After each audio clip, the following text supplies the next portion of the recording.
Michel est diplômé de l'école des beaux-arts. Il a fait sciences pot de fleurs et il a même fait l'ENA, l'école de naturisme et d'arboriculture. Chez lui, ça prolifère. C'est un herbier sans nom.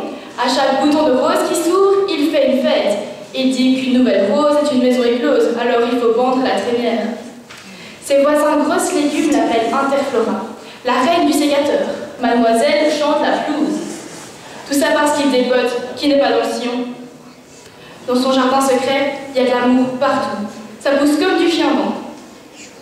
Michel aime les arbres. Il est très futé.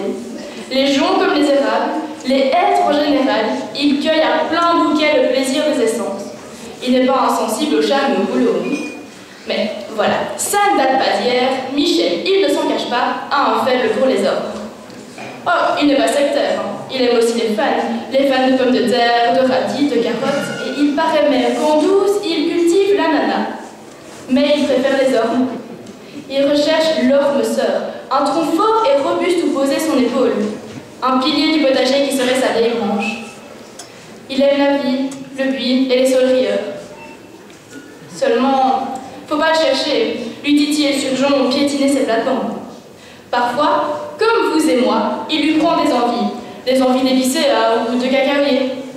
Tout au fond de son jardin, il a un coin secret, une serre exotique, la cabane du pêcheur. Là, droit sur son trône, il met ses rêves en pot et ses tripes en compost. Il mitonne du fumier. Et avec son fumier, au nez et à la barbe des coinciers du quartier, il fera pousser des mangues, des myrtes, des arachides et des fruits de la passion. Les soirs de pleine lune, Michel pète un bourgeon. Il sent la sève qui monte, il a envie de germer. Il se rase la rhubarbe, se colle 2 cornichons bien gros sur la poitrine, de la carotte dans les cheveux, du fuchsia sur les lèvres. Il se déguise en cierge de Notre-Dame ou en légumineuse. Et ces nuits-là, ça déboise. Michel sort de son écorce, dégoupille les grenades et sème la zizanie. Et l'épinette à l'air. Il se glisse dans la lisse, farfouille dans les fenouilles, met la main au cumin. Michel perd les pétales. Puis il s'endort dans les sauges, lotus et bouche cousue. Au matin, on le retrouve le nez dans la rosée comme un vieil éléphant posé sur une jonquille.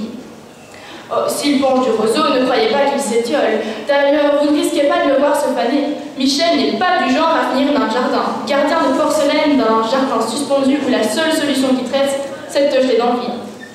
Alors un jour, c'est sûr, Michel mettra les voiles. Et en bon pépiniériste, il nous laissera en plan.